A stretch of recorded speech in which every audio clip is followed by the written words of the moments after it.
Invest Africa, proudly brought to you by KPMG.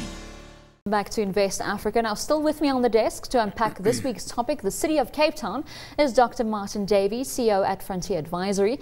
And in our Cape Town studios is Chris Whelan, CEO of Accelerate Cape Town. And we're now joined by Councillor Gareth Bloor, MEC for Economy and Spatial Planning at the City of Cape Town. Gentlemen, welcome. And Gareth, a very warm welcome to you. I'm actually going to start with you down in Cape Town. Now, for any city to be a business and investment hub, it needs to meet certain criteria. So to speak, it needs to tick certain boxes. And two of these boxes are efficiency and sustainability. Now, the city's 2012-2013 budget mentioned the city's 5-year integrated development plan. And the budget, of course, is closely aligned with this. How does efficiency and sustainability fit into the city's IDP?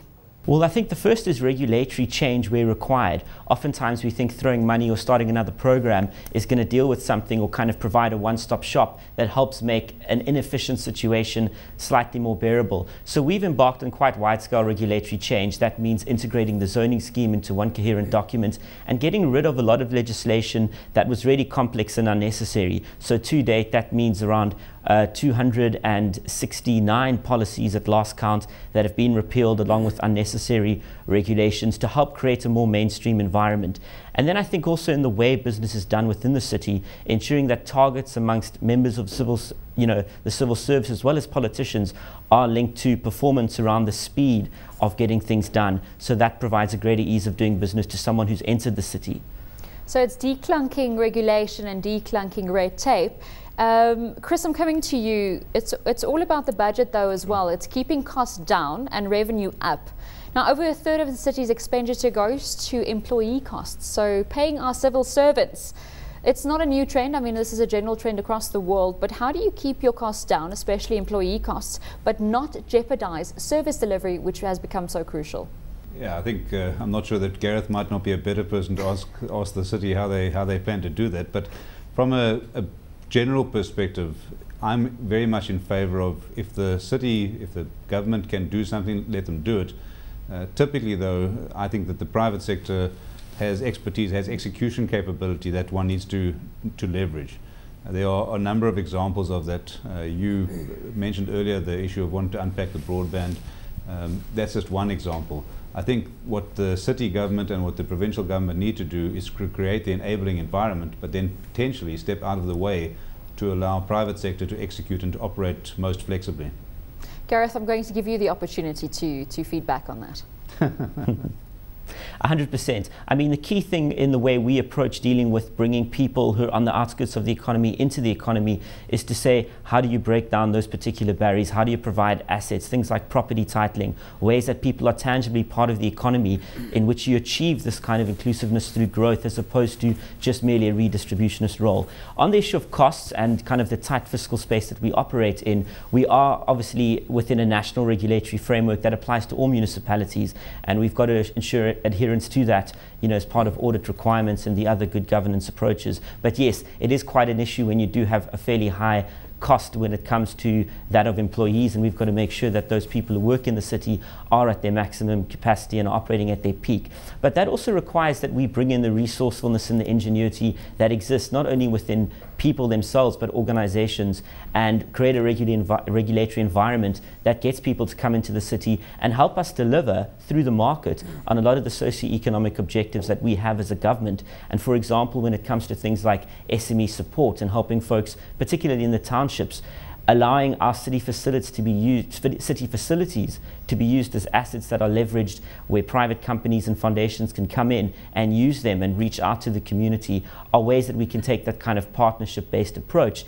and really use the resourcefulness that's out there instead of trying to replicate something which is not necessarily what we're very good at. And keeping the focus on good governance, infrastructure, certainty and policy, ease when it comes to compliance with policy and bylaws, I think that's where our core focus has got to be. And one way that we can help ensure our costs are kept down while still delivering in the maximum way possible is to create environments and opportunities where people are going to want to come in and essentially start businesses and create jobs. Because fundamentally, that's the most important thing people are asking for, over and above many other important basic services. For a lot of people, it's the dignity of a job in addition to the economic importance that is really front and center. And I think that's the way we need to respond. Gareth, I just want to quickly touch on some of those services that you are offering. We know that there was the free Wi-Fi rollout in Stellenbosch quite successfully. But also refer again back to the budget last year, you spoke about phase 2 of the dark fibre broadband network, and this was to roll out the southern loop, which included Mitchell's Plain and Khayelitsha, and the end date for that, or the start date, was June 2013. Are we on the mark? Are we off the mark? And what are the plans to roll out these very needed services into areas which not necessarily can afford them? Because Stellenbosch can, let's be honest. Absolutely. The typical business in Stellenbosch Right. can afford its own Wi-Fi.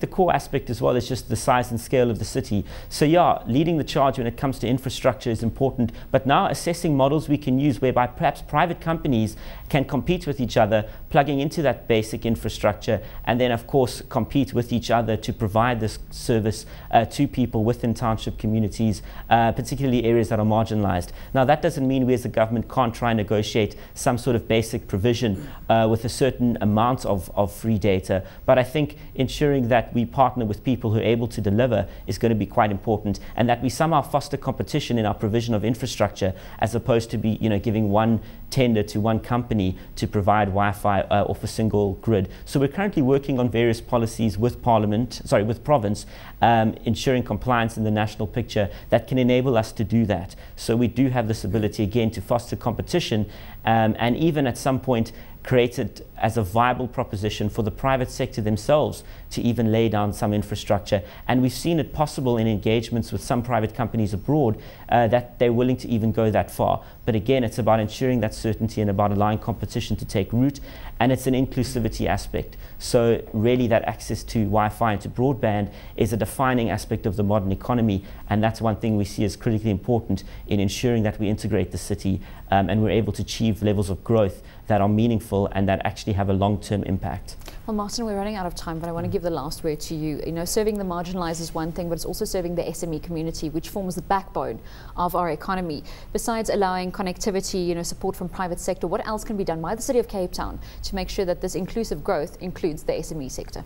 SME, it's whether it's survivalist, micro enterprise, or if it's real substantive company creation, yes, is often a debate we have. But it's the ultimate question is, we can provide the finance. We have 3 and more perhaps world-class education institutions in Cape Town, around Cape Town, Stellenbosch, UCT, UWC, amongst others.